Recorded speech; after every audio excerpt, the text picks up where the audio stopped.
आप सभी का स्वागत आप सभी के मन पसंदीदा चैनल सृजन बाय संध्या गुप्ता।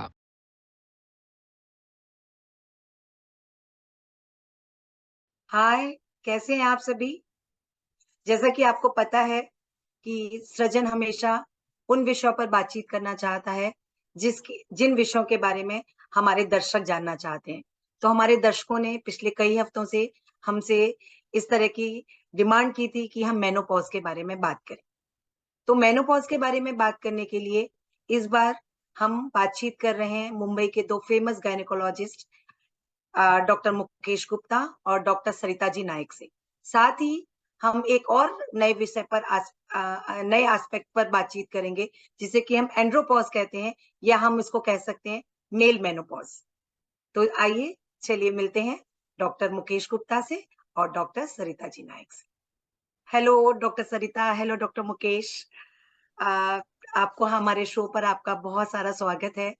और आज हम आप दोनों के साथ मेनोपॉज, जो कि बहुत ज्यादा प्रचलन में लोगों को पता है, लेकिन मेनोपॉज के साथ ही एंड्रोपॉज पर भी बात करना चाहते हैं, जिसके बारे में लोग नहीं जानते हैं। तो बेसिकली हम स्टार्ट करते हैं। पहला प्रश्न हम आपसे यही जानना चाहते हैं कि मेनोपॉज की प्रक्रिया क्या है। What is menopause. नॉर्मली लोग मेनोपॉज की एक ऐसा सिचुएशन आती है जहां आपके नॉर्मल पीरियड्स बंद हो जाते हैं। नॉर्मल नॉर्मल इंसानों को इतना ही पता है, लेकिन scientifically what is this process. ये मैं आंसर कर।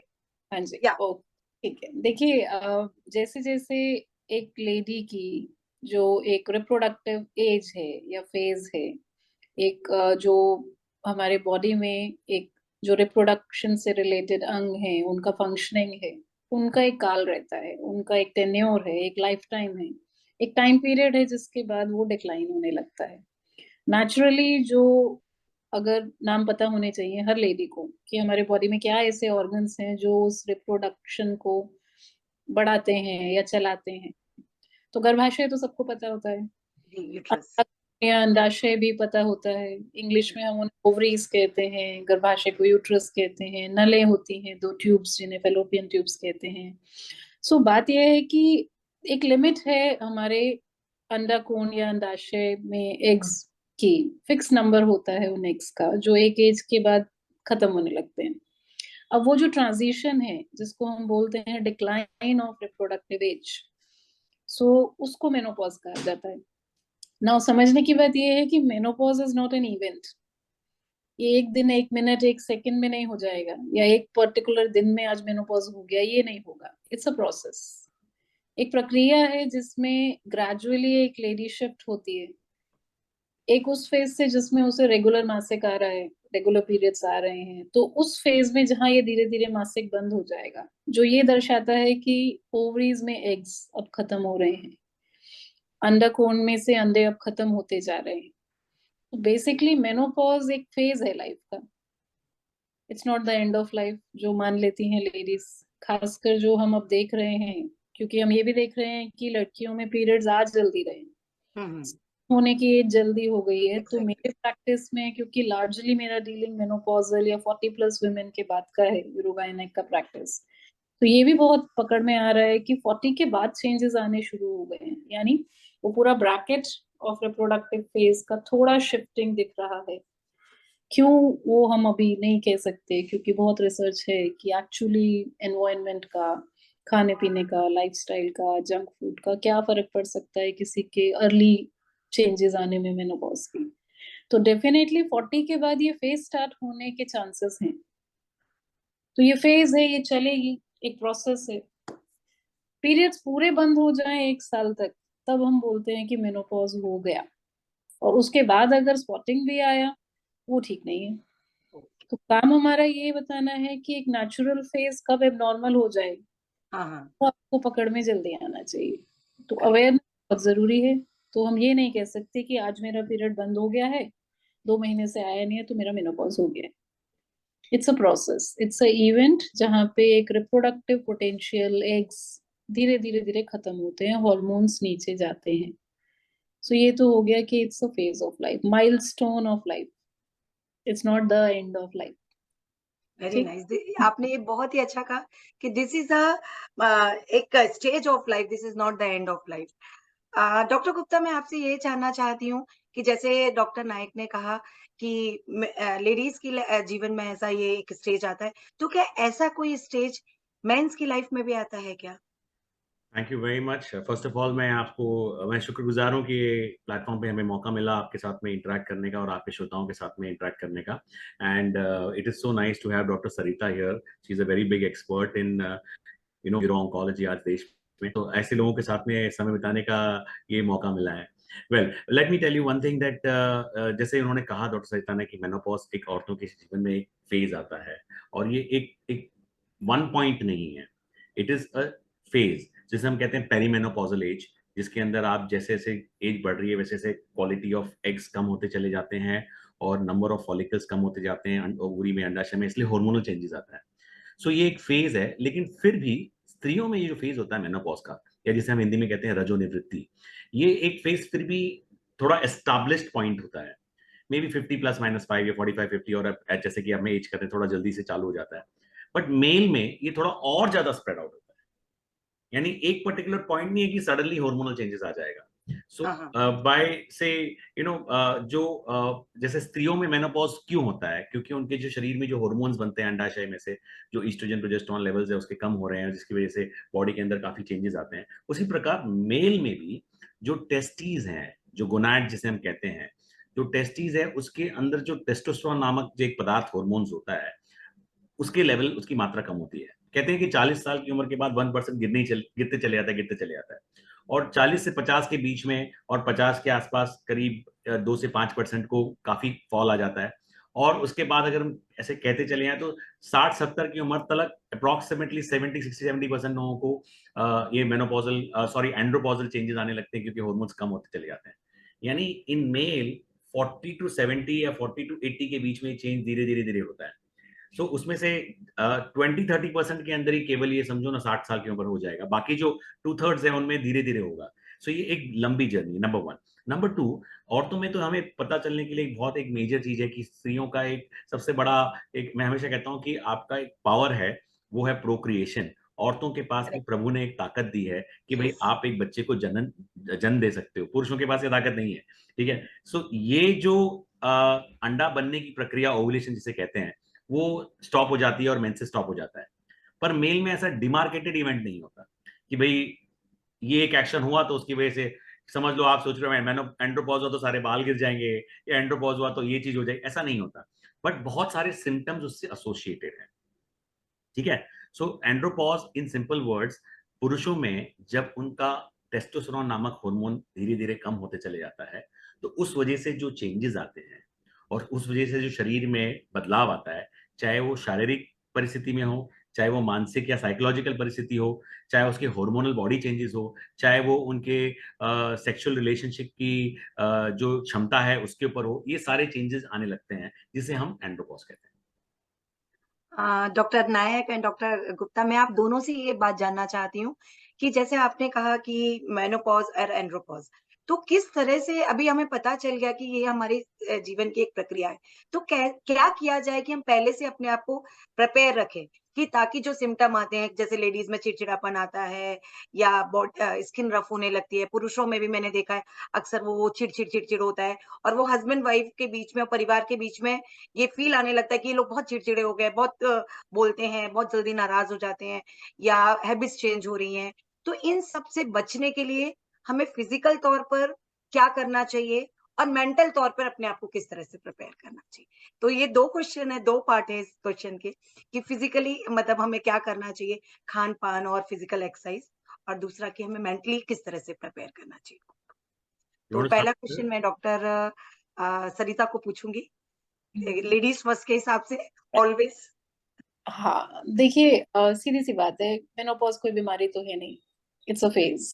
बट ये है कि जब मेनोपॉज का फेज निकल जाता है तो देर आर सर्टेन डिजीजेस, कुछ बीमारियां हैं, जो कंडीशंस हैं जिनके रिस्क बढ़ते हैं, जो हमें उस दिन नहीं पता चलते, उससे 5-10 साल बाद समझ में आते हैं। जिसमें से एक सबसे बड़ी चीज है ऑस्टियोपोरोसिस, बोन कमजोर होना।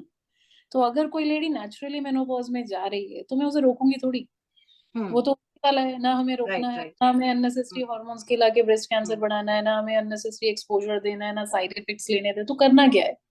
तो नॉर्मली जो जा रहा है उसे फैसिलिटेट करना है ना।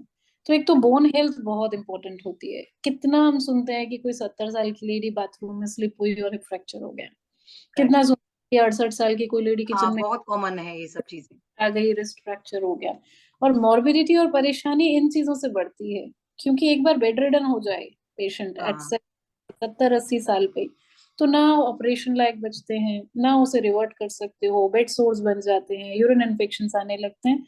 एंड उसे रोका जा सकता था कब? अब 50 पे। 50 की उम्र 50 पे क्यों? क्योंकि हर साल बोन 2% नीचे जाती है। तो अब सोचो, अगर 50 में मेनोपॉज आया, 55 साल तक 10% बोन चला गया, 70 साल तक 20% चला गया। सो बोन हेल्थ बहुत इंपॉर्टेंट है। उसके लिए आप फिजिकल क्या कर सकते हैं? आप एक्सरसाइज रेगुलर करें, कोशिश कीजिए आप वेट ट्रेनिंग थोड़ा सा लाएं, कैल्शियम और विटामिन डी। अब हमारी सारी गृहिणियां घरों में ही रहती हैं, कौन सनलाइट देखता है? और विटामिन डी किसी भी डाइट सप्लीमेंट से नहीं आता, सिर्फ सनलाइट से आता है। सो थोड़ा सा एक रूटीन बनाना अपने लिए, टाइम निकाल के अपनी एक्सरसाइज पे, खाने पीने पे, हेल्दी लाइफस्टाइल पे बहुत जरूरी है। सो फिजिकल एक तो बोन हुआ। दूसरा इंपॉर्टेंट रिस्क होता है हार्ट डिजीजेस का रिस्क, जो बढ़ता है मेनोपॉज के बाद। सो कोलेस्ट्रॉल लेवल्स पे चेक रखना। प्लस मेनोपॉज के टाइम थोड़ा वेट गेन होता ही है, क्योंकि मेटाबॉलिज्म नीचे जाता ही है। वो टाइम पे प्रोसेस अवॉइड करना, अगेन एक्सरसाइज, कार्डियक इवैल्यूएशन। अगर घर में पहले से फैमिली हिस्ट्री है हार्ट अटैक्स की, स्ट्रोक्स की, बहुत जरूरी है कि वो अपना कार्डियक इवैल्यूएशन कराएं, डाइट चेंजेस करें। घी, फैट, तला, ये सब नेचुरली सिंपल चीजें हैं जो पता सबको है पर हम फॉलो नहीं करते, बहुत जरूरी है। सो कार्डियक रिस्क और बोन रिस्क दो बहुत इंपॉर्टेंट चीजें। प्लस ये टाइम पे, ये बेस्ट टाइम है जब एक लेडी एक एनुअल हेल्थ चेकअप कराए। एक सोनोग्राफी तो कराओ, आपको पता भी नहीं है आपके ओवरी में सिस्ट है कि नहीं, फाइब्रॉइड है कि नहीं, ब्लैडर की कैपेसिटी क्या है, यूरिन प्रॉब्लम्स हो रहे हैं कि नहीं हो रहे हैं। एक इवैल्यूएशन कराना, पाप स्मीयर कराना, जो गर्भाशय के मुख्य कैंसर की स्क्रीनिंग है। 45 से 50 के बीच में अगर आपको बेसलाइन पता है ना अपना फिजिकल हेल्थ का, तो बहुत सारी चीजें 50 से पहले कंट्रोल में ले आओगे।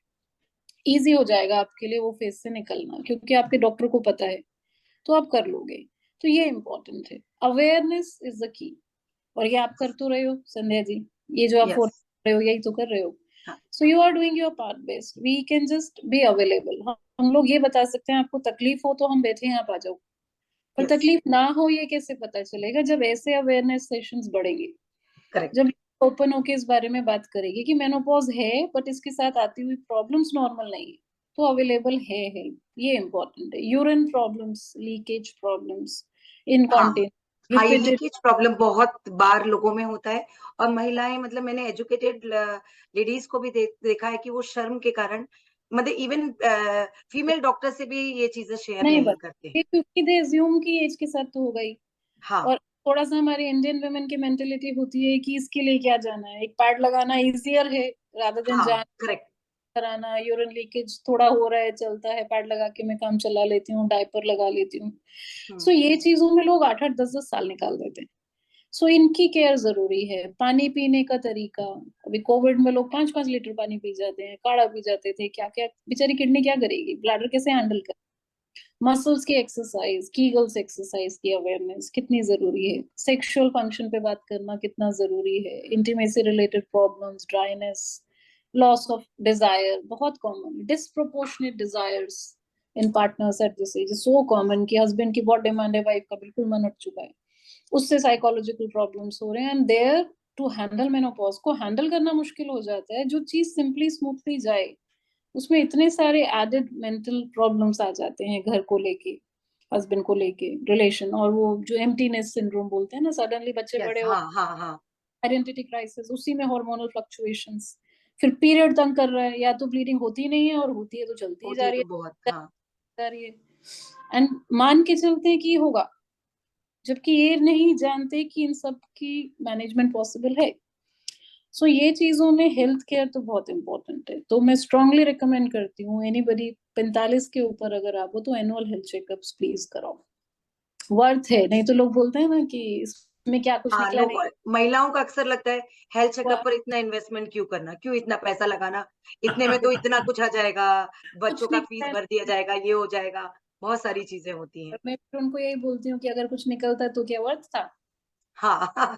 करेक्ट। अच्छी न्यूज है कि आपने हेल्थ चेकअप कराया और कुछ और नहीं, कुछ नहीं निकला। बेस्ट न्यूज हो। मैं कहना चाहूंगा संध्या जी जी कि आपका चैनल एक स्पिरिचुअल चैनल है, ठीक या है। और हम अगर इस जीवन काल में हमारी आत्मा जो देखो शरीर नश्वर है हाँ और आत्मा तो वापस चले जाने वाली है प्रभु के पास। सो इस जीवन काल में इस पवित्र आत्मा के लिए अगर हम एक चीज कर सकते हैं तो वो है इस शरीर का ध्यान रखना, जिससे बहुत आप इस बहुत बहुत आत्मा को अच्छी पूजा, बात बोली डॉक्टर गुप्ता आपने। ठीक है। सो अगर जैसे सरिता जी कह रहे हैं कि यार साल में एक बार तो चेकअप कर सकते हैं। जब हम नई गाड़ी लेते हैं तो उसको नई की नई गाड़ी को भी हम हर साल चेकअप कराते हैं। तो हमारा शरीर राइट। जो अब 50 साल पुराना हो गया है, क्या इसको सर्विसिंग साल में एक बार नहीं करा सकते? और माइंड यू, गाड़ी की सर्विसिंग ज्यादा महंगी है, इंसान का बॉडी चेकअप बहुत सस्ता है। आपका ये जो ये फोन का जो खर्चा होता है ना, जो उससे उससे 10% भी खर्चा नहीं होता है चेकअप का। हाँ हाँ हाँ। तो I will just tell that कि अगर हम वो प्लानिंग करते हैं कि भाई हमें if we want to genuinely think कि क्या क्या चीजें और कब करनी है, तो चाहे पुरुष हो चाहे स्त्री हो, एक बार 40 की उम्र क्रॉस हो जाती है ना, तो आपको अपना एनुअल चेकअप कराते रहना चाहिए। और जब आप अपना एनुअल चेकअप कराते हैं तो एनुअल चेकअप में आपको जैसे इन्होंने बताया कि 4-5 चीजें जिसे बहुत ध्यान से रखना है। एक, जी आपके जो बॉडी के अंदर जो नॉन कम्युनिकेबल डिजीज है, जैसे डायबिटीज हो गया, ब्लड प्रेशर हो गया, हार्ट की इश्यूज हो गया, उसके बारे में आपको चेक करा के देख लेना है ये सब बराबर है कि नहीं है। दूसरा, हड्डियों की कमजोरी, ऑस्टियोपोरोसिस जैसे उन्होंने कहा, वो बहुत इंपॉर्टेंट है। तीसरा, कैंसर का स्क्रीनिंग बहुत इंपॉर्टेंट है। मैं अगले 2 मिनट में आपके श्रोताओं का 30 to 40% कैंसर से मरने के चांसेस कम कर सकता हूँ, बस 2 टिप्स है।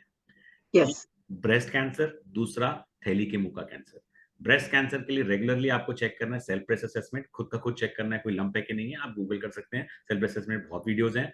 और प्रोफेशनल एग्जामिनेशन डॉक्टर के पास जाके साल में एक बार जब चेक करा लें।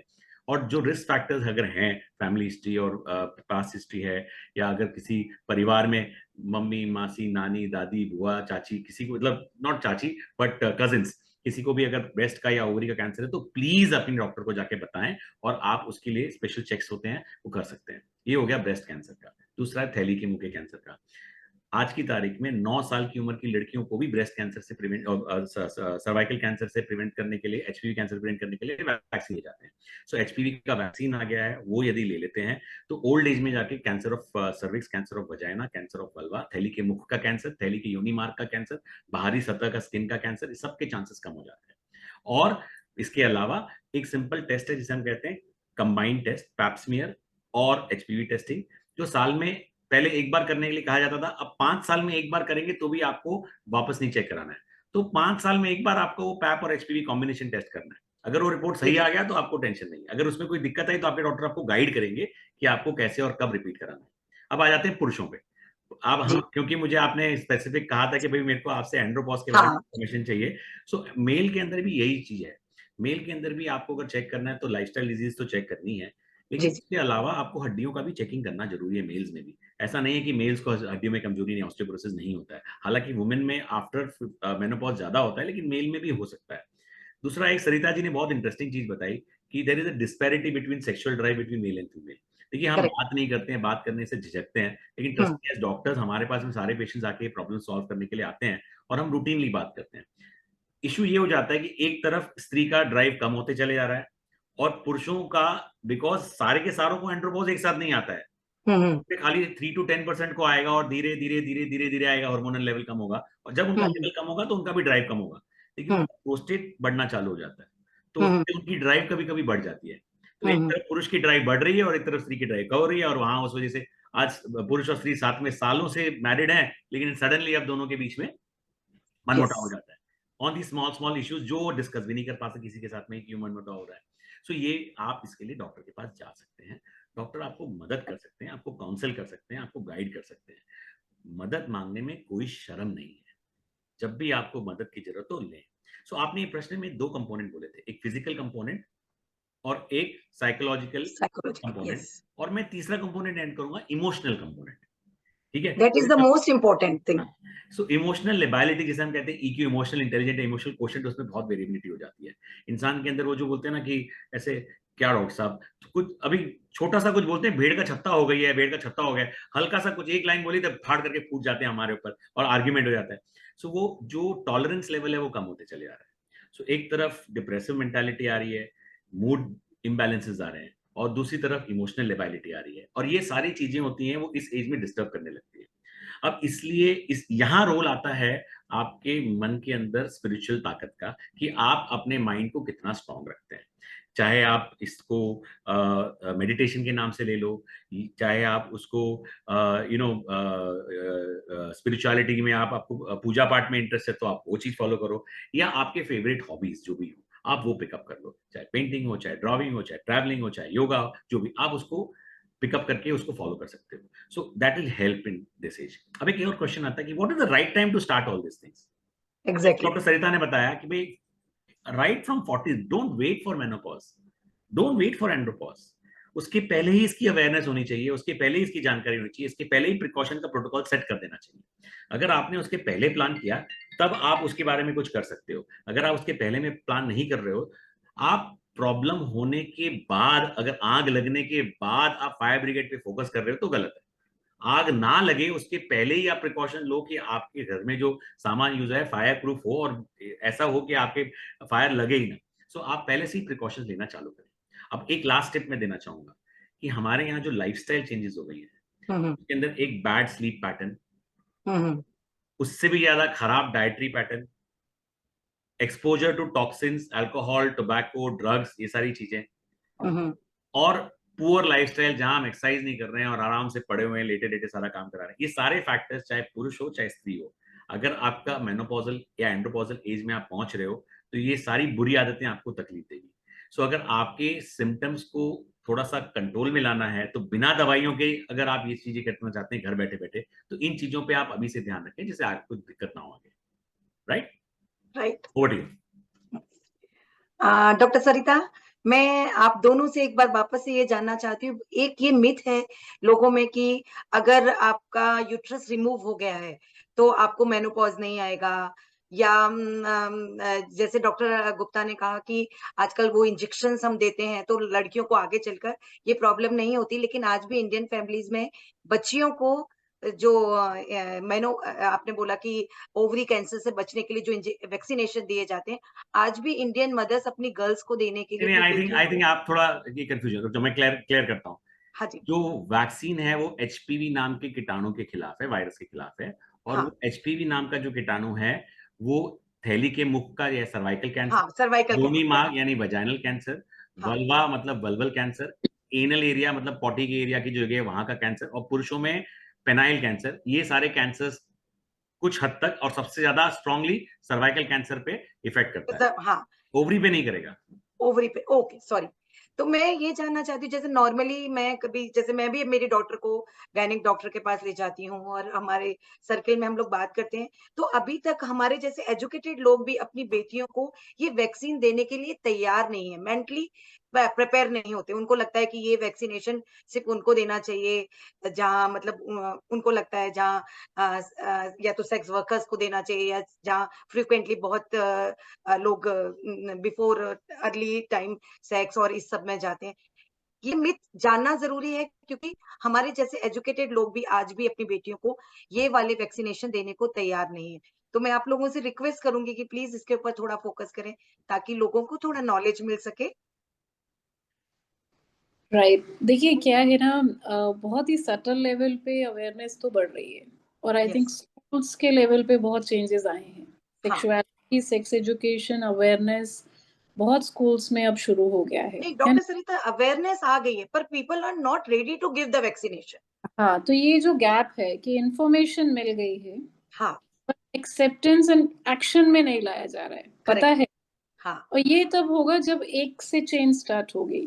अगर आप आगे लग के अपनी बेटी को दिलवाते हो तो you set a right example, कि जब हमें पता है, हमने देख लिया है, डॉक्टर के मुंह से सुन लिया है, रिसर्च में प्रूव हो चुका है, स्कूल में बता दिया गया है, तो फिर अब क्यों नहीं लगवा रही हूं मैं। तो आपके जैसे लोग जो इसके लिए फुल्ली अवेयर है, जब पहला स्टेप लेते हैं कि नहीं मैं तो जा रही हूँ मेरी बेटी को लगवाने, आप सोचते रहना, तो फिर आपको देख के वो जो प्लस माइनस था वो शायद प्लस की तरफ आ जाएगा। 10 लोग आपको देखेंगे तो उसमें से 3 आपसे आके इंक्वायर जरूर करेंगे, तो वहां से चेन बढ़नी शुरू होती है। वो बोलते हैं ना कि charity starts at home, yes, so inspiration starts at home. It is same like कि मैं बाहर जाके कितनी ही दुनिया को पढ़ा दूं कि मंदिर जाना पीरियड में इज ओके, बेड पे सोना इज ओके, आदमियों से बात करना इज ओके, बॉयज के साथ घूमना खेलना इज ओके, बट घर आके अगर मैं अपनी बेटी को नहीं करने दे रही हूँ या घर जाके खुद भी वही फॉलो कर रही हूँ, तो मैंने समाज सेवा कर दी पर अपने लिए कोई चेंज नहीं लाया, तो it is never going to change. So you set the right example and people will follow. वहां पे ये ब्लॉक। डॉक्टर मुकेश, मैं एक चीज आपके साथ जानना चाहती हूँ कि ये जो वैक्सीन है, ये हम 9 ईयर से लेकर कितने, मतलब 30 ईयर्स की लेडीज भी क्या ये इंजेक्शन ले सकते हैं अपने आप को प्रिवेंट करने के लिए, या मेनोपॉजल स्टेज पर आने वाली लेडीज भी क्या ले सकते हैं ये वैक्सीनेशन? चलो मैं ना एकदम क्विक रैपिड फायर टिप्स देता हूँ। मैं इस विषय पे इतना ज्यादा टॉक्स और लेक्चर्स और सेशंस कर चुका हूँ, यहाँ तक कि मेरे चैनल लेनेस्ट के चैनल पे भी मैंने इस पे टॉक दिए हैं।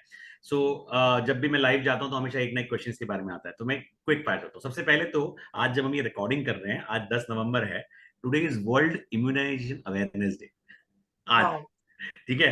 सो आज के दिन आप ये इशू वैक्सीनेशन का लेके आए हैं, तो चलो हम ये बारे में बहुत जरूरी हो गया है कि हम इस बारे में बात करें। तो आज हम क्विक बात करेंगे, फिर कभी किसी और सेशन में हम इम्यूनाइजेशन पे डिटेल में बात करेंगे। अब हम सिर्फ एक एचपीवी वैक्सीन के बारे में बात करें।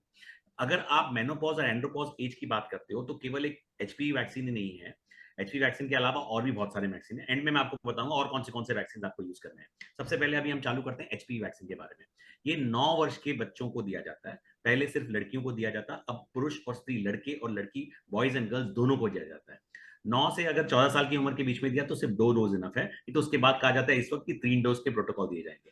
इंडिया में अप टू 45 ईयर्स की एज तक ये वैक्सीन अप्रूव्ड है।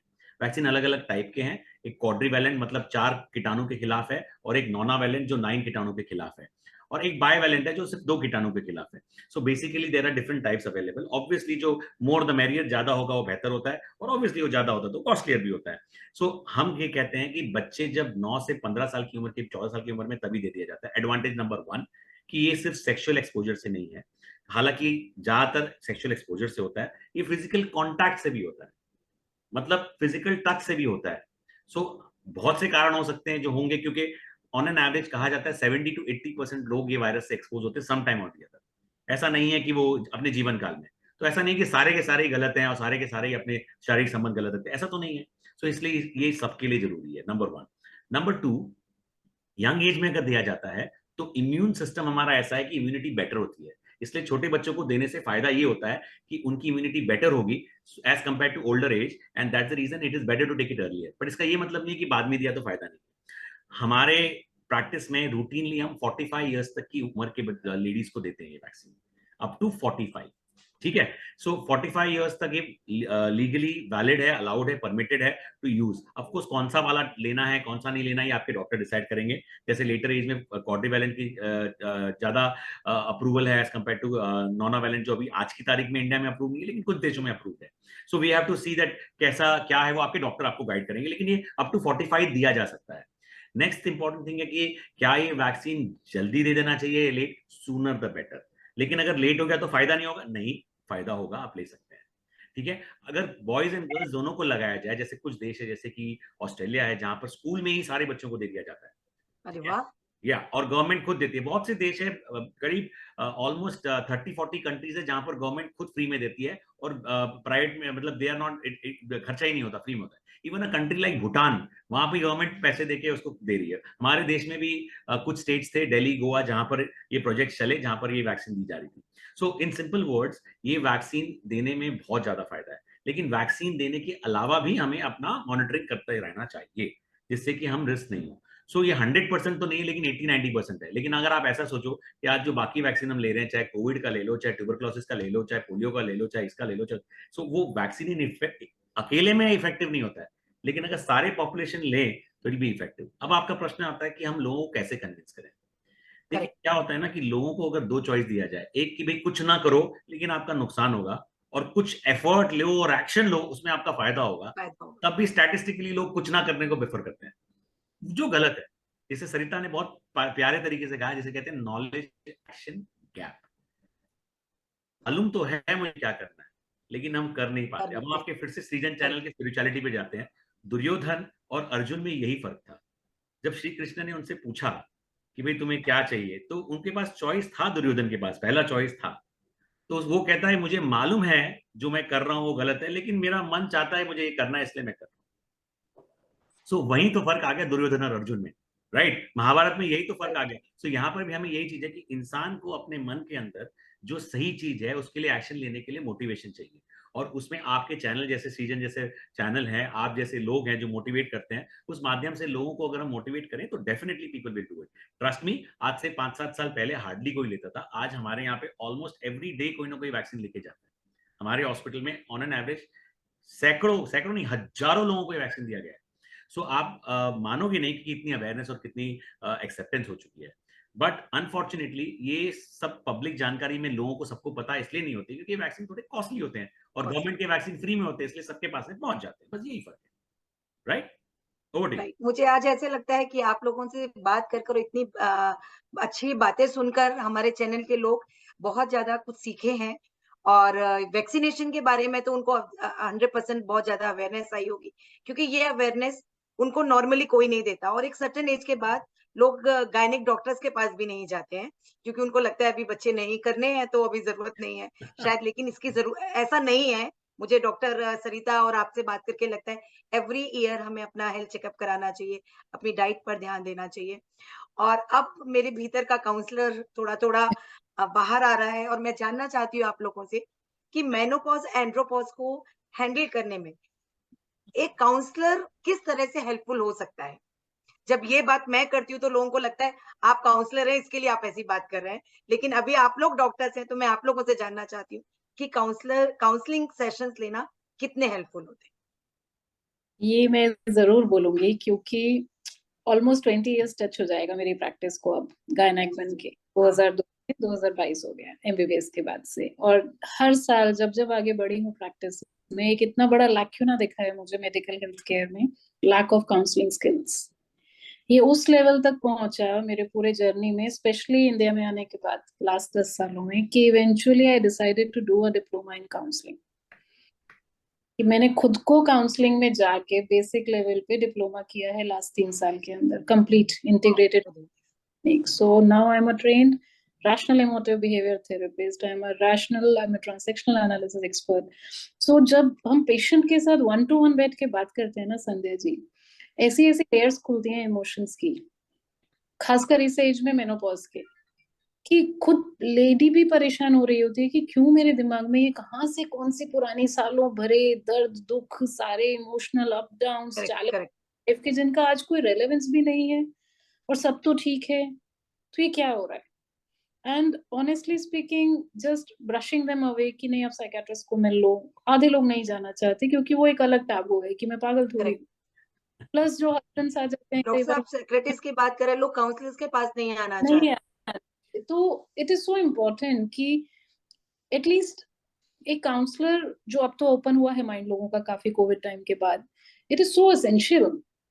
एंड इनफैक्ट कि most almost 60% of women's health problem, ladies की 60% हार्मोनल प्रॉब्लम्स राइट काउंसलिंग से ठीक होती हैं, because eventually it's all your pituitary gland, it's all your hypothalamus जो इमोशन बेस्ड ही काम करता है।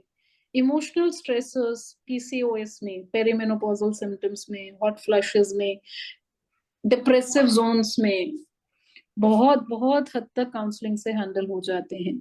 In fact most of the time जब पेशेंट्स मेरे पास आते हैं, मैं उनकी दवाइयां सारी पहले बंद करके उन्हें रेगुलर काउंसलिंग सेशंस पे डालती हूँ। So I am so high on counselling sessions techniques, and with in 3 to 4 sessions, 3 से 4 सेशंस के अंदर पेशेंट्स का होल्ड आने लगता है अपने इमोशंस पे और सारी मेडिसिन बेटर काम करने लगती है, बिकॉज इतना इम्पोर्टेंट है। और सेम इम्पोर्टेंट ये बात ध्यान में रखनी है कि awareness of the family member, lady को नहीं पता चलता, और बहुत बारीक लाइन है डिप्रेसिव थॉट्स में या नेगेटिव थॉट्स में और एक्चुअल एंडोजिनस डिप्रेशन में, बहुत बारीक लाइन है जो किसी को पता नहीं चलेगा। कितना सुनते हैं कि ऊपर से हंसता खेलता इंसान कभी भी कहीं से कुछ, हाँ, करेक्ट। है ना, मालूम ही नहीं पड़ता कि आपके बाजू में बैठा इंसान हंस बोल के बात कर रहा है और अगले दिन ऐसा क्या हो गया जो उसने इतना बड़ा डिसीजन ले लिया। तो ये जो क्लोज मेंबर्स हैं फैमिली के, काउंसलिंग उसकी भी जरूरी है। बोलते हैं ना, care of the care taker is highly ignored in our Indian community, बहुत इग्नोर्ड है। तो घर में एक सीनियर सिटीजन सास है, बेड रिडन है, उसके लिए वो लेडी लगी हुई है सुबह से शाम में, चल रहा है, बच्चों को भी देख रही है, डब्बे भी भर रही है, और यहाँ आके बिखरने लगती है केबिन में जब हमारे कंसल्टिंग में बैठती है। क्यों? क्योंकि मुझे थोड़ी कोई बीमारी है, मेरा तो मेनोपॉज चल रहा है। फिर हमारी करेक्ट। समझ आती है हमें कि हमारे तो जमाने में कुछ ऐसा होता नहीं था, आजकल की औरतों को पता नहीं क्या होता रहता है। They don't know what they are going through. तो immediately first line of action is counselling. अगर मेरे पूरे मैनेजमेंट में आप मेरे प्रिस्क्रिप्शंस देखोगे, उसमें से 2/3 paper is counselling and 1/3 is medicine. इतना वेटेज मैं काउंसलिंग, राइट काउंसलिंग को देती हूँ। डॉक्टर गुप्ता भी एक बड़े काउंसलर हैं, तो मैं डॉक्टर गुप्ता आपसे एक चीज और ये जानना चाहूंगी, क्या इस तरह की, जैसे उन्होंने बोला कि मैं लेडीज की काउंसलिंग बहुत, तो क्या इस तरह की काउंसलिंग एंड्रोपॉज के लिए हमें मेल्स को भी देना चाहिए, और मेल्स को भी काउंसलिंग देते हैं आप? चलो मैं आपको जैसे सरिता जी ने बताया, मैं मेरा बैकग्राउंड बताता हूँ। सो आई हैव 2000 में मैंने एमडी पास किया था, फर्स्ट आया था यूनिवर्सिटी में। जब बाहर निकला तो मैं सोचा कि और क्या हम सीख सकते हैं जिससे बेटर हो। सो इन 2002 I did my post graduate diploma in psychological counselling. तो जब मैं कोर्स वेरी कर रहा था तो सब जन हंस रहे थे, अरे यार तुम एमडी हो और तुम ये फालतू कोर्स क्यों कर रहे हो यार, ये तो बीए वाले लोग करते हैं, या जिनके पास डिग्री नहीं है फालतू बैठे हैं वो करते हैं। मुकेश तुम क्यों कर रहे हो? ये मैं ये बात कर रहा हूँ 2001-2002 की, ठीक। हाँ, तो सब बोले उस यार, वक्त यही सिनेरियो लोग था। लोग लोग बाकी सब चीज में देखो, मुझे मालूम है मुझे ये चीज से क्या फायदा मिलता है, and I want to learn an objective way to do that. Now सबसे इंपॉर्टेंट चीज है कि अगर हम एक एक एक चीज समझें कि एक स्त्री के जीवन में जो मेजर चंक ऑफ प्रॉब्लम है हार्मोन रिलेटेड है, जिसे हमारी भाषा में कहते हैं reproductive endocrinology. I am a gynaecologist, तो एज अ गायनेकोलॉजिस्ट हम रिप्रोडक्टिव एंडोक्राइनोलॉजी को सोचते हैं। और उसका जो मेन ग्लैंड है, ग्रंथि है हमारे शरीर में, वो हमारे ब्रेन से जो प्राइमरी कंट्रोल, जैसे पिट्यूटरी नाम की एक ग्रंथि है जिसे हम कहते हैं which is the master of endocrine orchestra. सारे एंडोक्राइन हार्मोन वहां से चलते हैं, और उसके ऊपर जो उसका प्रोडक्शन हेड है वो है हाइपोथैलेमस। अभी जो हाइपोथैलेमस नाम के जो हमारे दिमाग में जो ऑर्गन है और लिम्बिक सिस्टम है, वो हमारे इमोशंस को कंट्रोल करता है। सो हमारी भूख लगना या नहीं लगना, नींद होना या नहीं होना, गुस्सा आना या नहीं आना, और हमारे जो हॉर्मोन्स है, जो गोनाडोट्रोपिन रिलीजिंग हार्मोन है, जो हमारे पिट्यूटरी पे एक्ट करके गोनाडोट्रोपिन रिलीज करते हैं, जो हमारे ओवरी पे एक्ट करते हैं, टेस्टिस पे एक्ट करते हैं, वो सब हाइपोथैलेमस से आते हैं, और वही centre for hunger thirst emotion है। तो ये कनेक्शन है काउंसलिंग का और हमारे एक्चुअल हार्मोनल चेंजेस का। So there is no doubt that we have to see to it that we have to take care of our counseling component. पहली बात। डॉक्टर गुप्ता, डॉक्टर नायक, मैं आपको थैंक यू कहूँ, इससे पहले एक रिक्वेस्ट और करना चाहती हूँ। मुझे लगा था कि ये एक छोटा-सा टॉपिक है जिसे हम एक इंटरव्यू में कंप्लीट कर लेंगे, पर आप लोगों से बात करते हुए मुझे ऐसा लग रहा है कि मुझे एक इंटरव्यू और करना चाहिए, ताकि हम जो ज्ञान दे रहे हैं, जो लोगों को नॉलेज दे रहे हैं, वो पूरा पहुँचे। ये एक इंटरव्यू इनफ नहीं है, तो आप लोगों से मेरी रिक्वेस्ट है कि एक दोबारा हमें इंटरव्यू के लिए एक समय दें, ताकि हम और भी बहुत सारी बातें, और हमारे दर्शक ना बहुत ज़्यादा ध्यान से चीज़ें सुनते हैं और बहुत ज़्यादा क्वेरीज़ आते हैं उनके। तो आने वाले दिनों में हमारे पास बहुत सारे क्वेरीज़ आएँगे। आप दोनों से हम उनके आंसर्स जानना चाहेंगे। तो प्लीज़ आपके कन्वीनियंस से हमें एक और समय दिन दें, ताकि हम आपसे बाकी चीज़ें जान सकें। और आज आपने जो भी हमें नॉलेज दिया, वो निस्संदेह मेरे लिए भी बहुत ज़्यादा चीज़ें क्लियर हुई। जैसे मेरे दिमाग में भी था कि पता नहीं बेटे को ये इंजेक्शंस, ये वैक्सीनेशन देने चाहिए कि नहीं, या उनको कैल्शियम्स, बॉडी चेकअप और ये सारी चीज़ें। मुझे भी लगता था बॉडी चेकअप क्यों अननेसेसरी 25-30 हज़ार रुपए लगाना हिंदुजा जाके। तो ये सारी चीज़ें आज बहुत सारी क्लियर हुई, लेकिन एक बार हम फिर आपसे मिलना चाहेंगे। तो तब तक आप लोगों को थैंक यू सो मच। आप लोगों को इस शो पर आने के लिए बहुत-बहुत धन्यवाद। हमारे दर्शकों को वो नॉलेज देने के लिए धन्यवाद, वो जो किसी के साथ डिस्कस नहीं कर सकते। Thank you so much. आप सबका धन्यवाद हमारा ये वीडियो देखने के लिए। प्लीज़ हमारा चैनल ज़रूर सब्सक्राइब करें। संध्या गुप्ता जी की पुस्तक पाने के लिए आप 96197 66212 पर केवल व्हाट्सएप करिए।